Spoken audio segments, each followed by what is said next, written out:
morning Newsline is brought to you by the Barbados Tourism Marketing, Inc.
Trinidad and Tobago's Prime Minister to meet with trade unions on the eve of a planned national shutdown.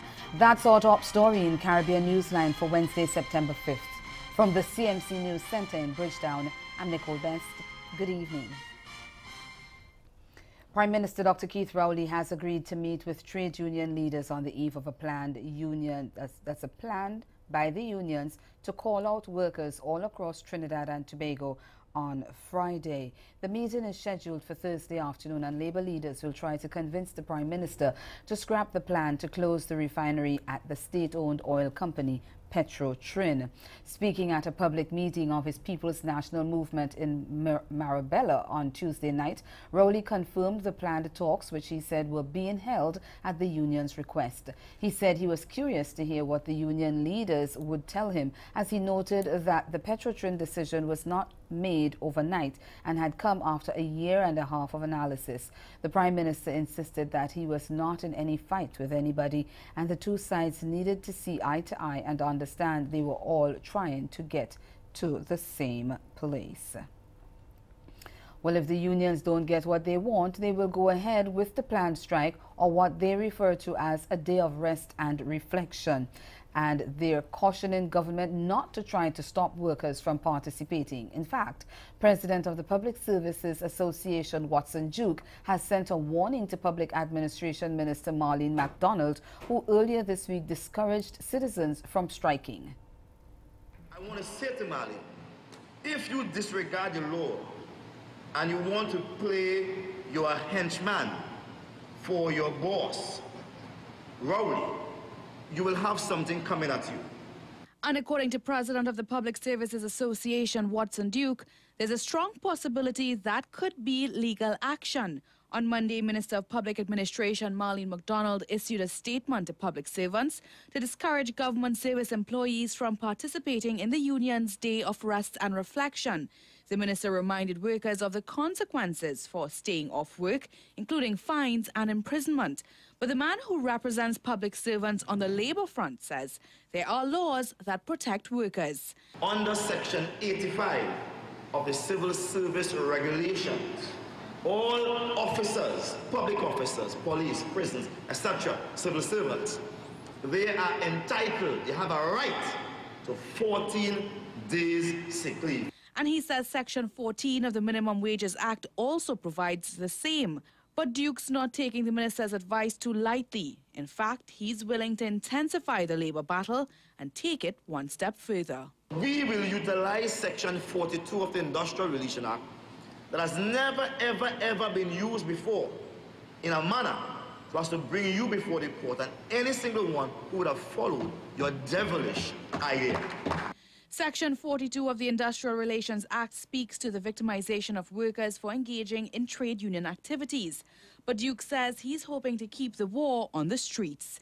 Those who are working in all the central areas, you take a day off to rest and reflect. It is your damn right to do so. As trade unions continue to mobilize in solidarity with Petro-Trin workers, they walk to High Street in San Fernando, where they are calling for public support to shut down the country on Friday. And that report was from Ria Rambali of CNC3 News. But Prime Minister Dr. Rowley says his administration will take legal action against any civil aviation worker who answers the union's call, and the Ministry of Education has warned teachers that engaging in sympathy strike action is illegal and they will face punitive action if they do so. On Tuesday night, Prime Minister Rowley urged civil aviation workers to disregard the strike call. He reminded them that the law states that essential services should not be involved in industrial action, and if workers do so, they will be breaking the law. Similar advice has been given to the country's teachers by Ministry of Education, as we hear in this report from Minister Cutting of TV6 News. Heed the call, pay the price. The Ministry of Education is warning teachers that unless they have a valid reason for not reporting to work come Friday, they will face the consequences. Section 69 of the Industrial Relations Act prohibits members of the teaching service from taking part in industrial action. Any member of the teaching service who takes part in industrial action in contravention of Section 69 of the Act is liable on summary conviction to a fine of $500 and to imprisonment for 3 months. Teachers would also be in contravention of the teaching service regulations, which opens them up to further disciplinary action. Any member of the teaching service who engages in illegal industrial action by absenting himself or herself from work without leave on the 7th of September 2018 will not be paid for that day. An investigation will be launched and the matter will then be referred to the Teaching Service Commission, which could possibly result in dismissal. The ministry would like parents to know that should a vast number of teachers not turn out for classes, everything will be under control. In cases where you may not have sufficient teachers to man classes, there are protocols in terms of ensuring students are adequately supervised. Worst case scenario, there are also protocols for early dismissal, so that we have systems in place. In Guyana, Minister of State Joseph Harmon says government is committed to working with the union representing teachers in a bid to end the strike that has affected the normal functioning of schools. Teachers have embarked on strike action to press for a 40% wage hike and incremental 5% salary increases for the period 2017 to 2020.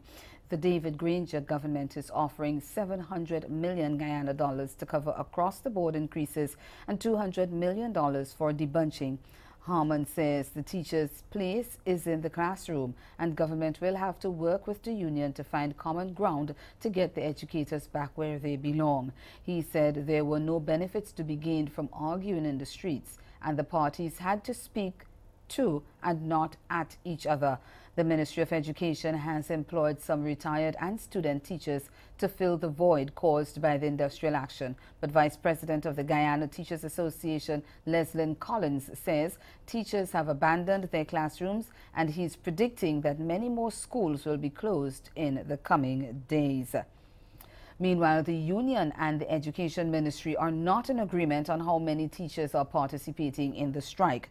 The ministry says only about 1,065 of the government's 10,615 teachers were off the job, and the strike did not significantly impact the opening of schools. But the union says close to 7,000 teachers are striking. We get more in this HGP Nightly News Report. According to the Ministry of Education, only 10% of the nation's public school teachers are on strike. However, the Guyana Teachers Union's data is quite different. General Secretary of the GTU, Coretta MacDonald, told teachers on Monday that close to 4,000 teachers were supporting the union's call. The union rep said at least 1,000 teachers in Linden were either on the streets in Linden or were at home. Region 6 recorded 600 on strike. Region 5, 235. Georgetown, this morning on the protest line, we had about 700 teachers. Poconi, 70 teachers we had on the protest line, but many teachers were at home. In Linden, we had 1,000 up to...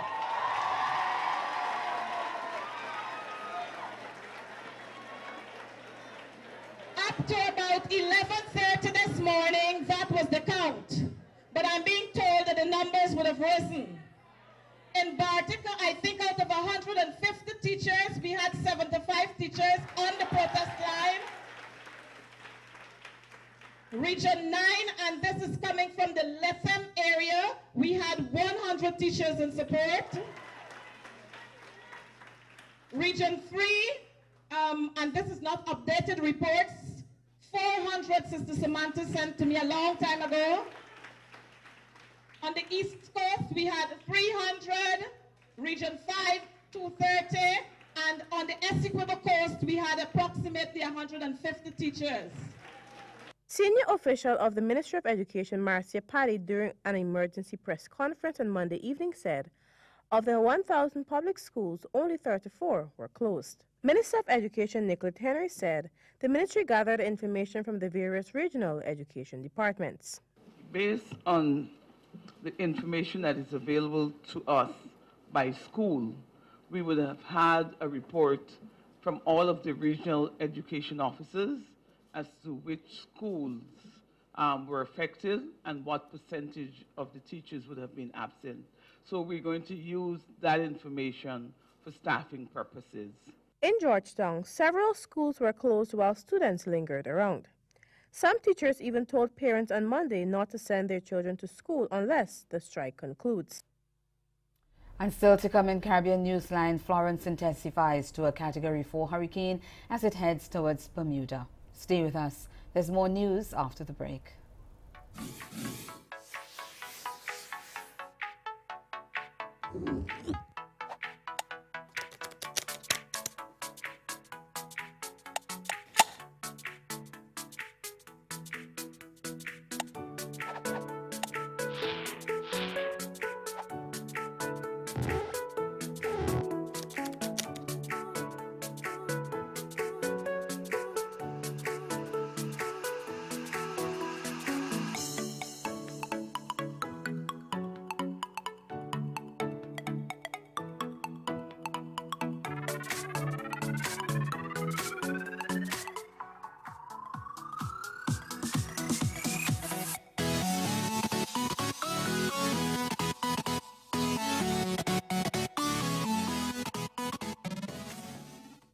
I was a PH driver for several years. I hustled my car for a living, and the way I dealt with my passengers, I was observed by these gentlemen, and they were quite pleased and satisfied the service I provided to the passengers. And they recommended that I get into the tourism industry. So I got my taxi badge, I got a taxi, I joined the Tobago Owners and Drivers Association, which I am now the vice president of.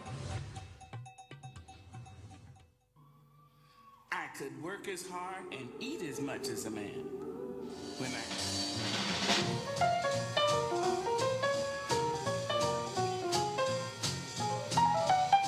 If you got beauty, then raise them up, 'cause every inch of you is perfect from the bottom. I think the performance dipped a bit, so it's a 4 from me. Orville, John style. I don't know. The first thing is the costume, them not do nothing, them not say nothing.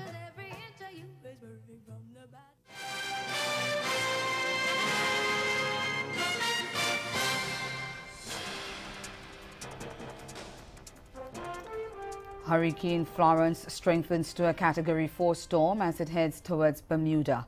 The hurricane was packing maximum sustained winds of 130 miles per hour on Wednesday evening. Forecasts earlier suggested that Florence, the third hurricane of the 2018 Atlantic season and the first major one, would weaken in the next 24 to 48 hours because of wind shear.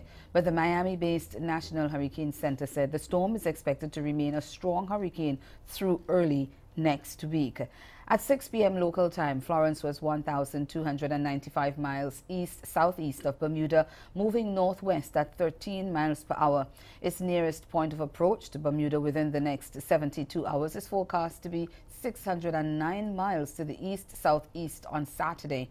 But the storm is expected to come closer to the island after then. The Bermuda Weather Service says it is not considered a threat to Bermuda at this time, but the Emergency Measures Organization is monitoring its track. The Canadian government has announced it will provide close to 20 million Canadian dollars to fund development projects in hurricane-battered Dominica. The announcement was made on Wednesday afternoon at a joint press conference with Prime Minister Roosevelt Skerrit and Parliamentary Secretary to the Minister of International Development of Canada, Kamal Khera. Khera said $9.25 million will be given to the Caribbean Development Bank for the Dominica Disaster Recovery Resilience Project, which will see the reconstruction and restoration of 5 primary schools. It will also fund Dominica's premiums for the next 2 years at the Caribbean Catastrophe Risk Insurance Facility, CCRIF. A further $8.2 million will be given to the Caribbean Disaster Emergency Management Agency, SEDEMA, to support the CARICOM Comprehensive Disaster Management Strategy, which is aimed at strengthening the region's response mechanism. This project will improve regional emergency telecommunication, train specialist response teams, and to improve the Caribbean risk information system. The project includes a Canada Caribbean Disaster Response Local Fund to support small local projects during the early recovery period following natural disaster. Canada will provide funds to SEDEMA's work in Dominica so that the Officer of Disaster Management can install an emergency radio network for the West Coast and train 30 community response and disaster management staff to operate and maintain the network. Prime Minister Skerrit welcomed the assistance from Canada, saying the country has always played a vital role in the socio-economic development of the island.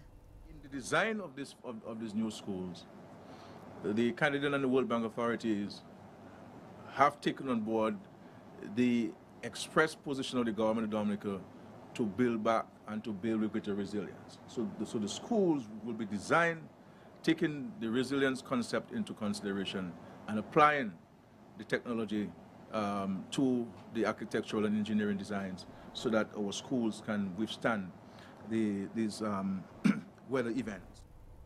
He pledged Roseau's continued support for Canada in the international arena.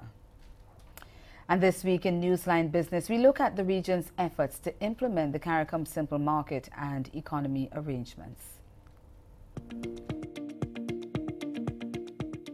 The success of the CARICOM Single Market and Economy, the CSME, is said to be hinged on the cooperation of all CARICOM countries. The CSME is an arrangement among the CARICOM states for the creation of a single enlarged economic space through the removal of restrictions resulting in the free movement of goods, services, people, capital, and technology. At the CARICOM Summit in July, which took place in Montego Bay, a number of heads of government signed the Protocol on Contingent Rights that gives family members of the holders of the CSME Skill Certificate the same rights as citizens in the member state in which they have emigrated to. At the just concluded 9th meeting of the Prime Ministerial Subcommittee on the CSME, Barbados Prime Minister Mia Mottley said the arrangement, if properly executed, can make a definable difference in the lives of the region's people. We have, since Montego Bay, been able to reignite in our people a confidence and make this Caribbean project worth our while, and that we can allow it to make a definable difference in their lives. The signing of the Protocol on Contingent Rights was the first. No one in the Caribbean will move easily without understanding what will be the implications for their spouses, their dependent parents, or their children. And it is in this real way that we have made a definable difference to our people. The Barbadian leader, who is also chair of the Prime Ministerial Subcommittee on CSME, said business owners wanting to expand their enterprises into other Caribbean territories stand to benefit as well. I refer specifically to the need for us to make life easier for those of our citizens, and by citizens I don't only mean individuals but companies who want to move between our countries and who want to do so without having to re-register and pay significant sums of money in each territory in order to do business. It is a matter that we believe can easily be remedied, and it is one that will make that definable difference in a direct way to those of our citizens doing business in each of our territories. Motley says the governments of the region remain committed to identifying the best way to reach the single market and the single domestic space in transport and communication, two essential and basic tools of modern business. And ahead in Newsline Sport, a sixth consecutive CPL loss for the Barbados Tridents. Stay with us. Sport is next. This hurricane tip comes to you compliments the Caribbean Disaster Emergency Management Agency and the Caribbean Media Corporation. Be prepared. Stay indoors and away from windows during the storm or hurricane.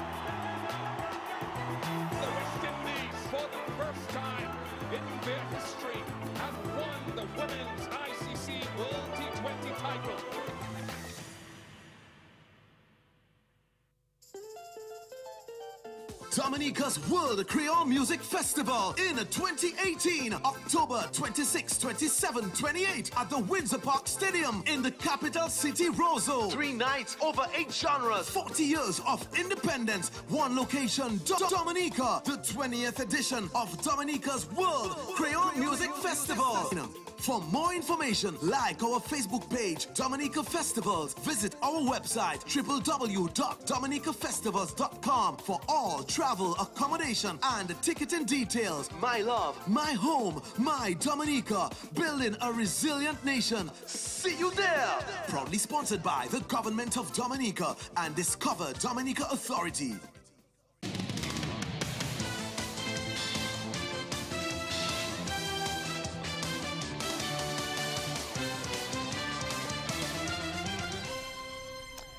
Barbados Tridents sank to another low Tuesday night, losing their 6th straight game, this time to St. Kitts and Nevis Patriots in match 26 of the Caribbean Premier League in Bastille. Batting first at Warner Park, the Tridents put on 168 for 5 off 20 overs, with Nicholas Puran as the top scorer with 44, while Dwayne Smith chipped in with 26. Roston Chase added an unbeaten 38, and Captain Jason Holder also remained not out on 30. Tabriz Shamsi was the pick of the bowlers with 2 for 16. In reply, a superb half-century from Jamaican batsman Fabian Allen paved the way for victory for the Patriots. Allen got to the crease when the home side was on 92 for 6 and hammered a blistering 64 of 34 deliveries, which included 17 in the final over to seal the win by 2 wickets. The defeat was Trident's 7th of a wretched campaign, which saw them eliminated from playoffs contention following their 5th successive defeat on their home leg, which wrapped up last Sunday in Bridgetown. Kensington Oval will play host to the West Indies' next outing in the ICC Women's Championship beginning later this month. West Indies take on South Africa in the first one-day international on September 16 before following up with matches on September 19 and 22nd. The 3 ODIs are part of a tour which will see West Indies clash with South Africa in a 5-match T20 international series at the Brian Lara Stadium in Trinidad from September 24th to October 6th. The series against South Africa is one of 2 home series for the Windies before they defend their title in the ICC Women's T20 World Cup from November 9th to 24th in Guyana, St. Lucia and Antigua, with India also expected to arrive in early October. West Indies currently lie 5th on 6 points in the 8-team championship standings after sweeping Sri Lanka 3-0 in the Caribbean last October and then going down by a similar margin to New Zealand last March. South Africa is 1 from the bottom on 4 points. Preparations for Trinidad and Tobago's international football friendly against United Arab Emirates have hit a snag. Nothing has been put in place for the Caribbean side's training arrangements ahead of the match on Thursday. The TNT players were left stranded at their hotel in Spain after the team was informed that there was no transportation or equipment provided for them to train. Head coach Dennis Lawrence expressed his disappointment over the situation, and he's pointing fingers at the UAE representatives. At the moment, I have to say it has been very, very disappointing for all the efforts that we've made to try and get over here and be best prepared. We approached the TTFA to fund us being here an extra day, just in terms of our preparation. And at the moment, it's all just been gone to waste because of the representatives of the UAE. We've been here, we arrived yesterday morning, got to the hotel. We haven't gotten anywhere near a football pitch at the moment. Contractually, all the arrangements was made in terms of equipment, everything. Nothing's been provided. And at this moment, I'm really, really disappointed. I'm disappointed for the players. I'm disappointed for football because we didn't come here expecting that. Lawrence said the match might be called off since their opponents would have an unfair advantage. We've traveled to get here to be on a football pitch. We haven't been on a football pitch. They're trying to see if they can get us to do a double session tomorrow, the day before the game. Physically, that is going to be too demanding of our players. So, I mean, the UAE, I would like to assume that they're expecting to get a good football game. We're in no condition at the moment, even to prepare the team tactically, to prepare the team physically, to go into a football game. So then you ask the question, what is the point of the football game? And from that point of view, it's a very, very disappointing situation for us. But a representative from World Football governing body FIFA says all systems are go for the international friendly. Speaking with TTFA media, Amir Risan explained that UAE reps made an error in the arrangements and had brought in FIFA to assist the TNT team. It was some mistake with the old company, which was providing all the service for Trinidad and Tobago. And after the troubles at the beginning of the camp, UAE Football Federation was making the reaction and to send us to take over the training camp for the Trinidad and Tobago. And fortunately, this missing happened in the beginning of the camp. But we would like to inform everyone that we set up everything for the training camp for the Trinidad and Tobago now. And that's the sport. Stay with us. We'll be right back. Caribbean Newsline is brought to you by the Barbados Tourism Marketing, Inc.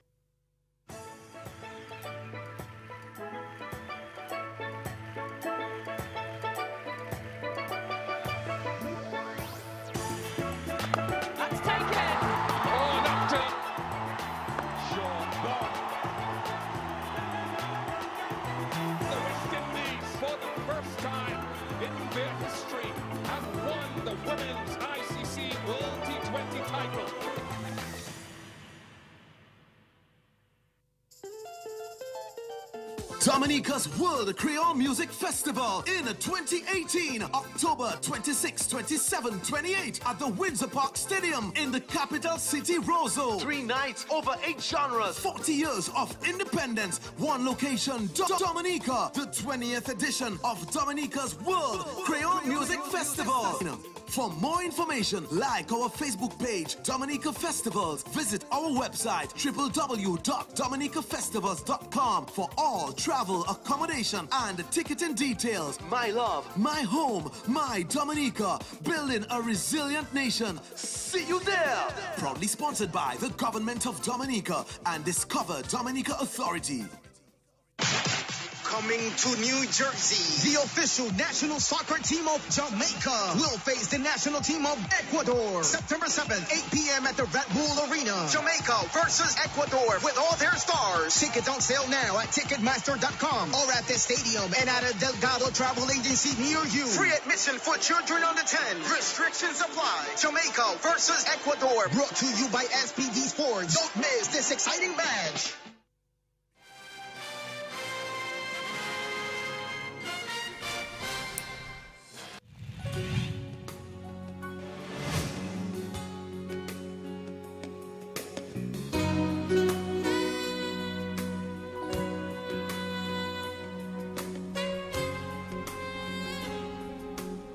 Again, the major developments of this day: Trinidad and Tobago's Prime Minister to meet with trade unions on the eve of a planned national shutdown over the closure of the refinery at state-owned oil company Petrotrin.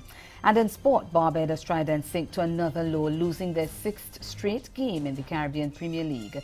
That's Caribbean Newsline. For news and sport around the clock, subscribe to CarnaNews.com. And for more of our programming, log on to CaribVision.tv and subscribe to CaribVision's YouTube channel. We'll be back here tomorrow, but until then, have yourselves a good night.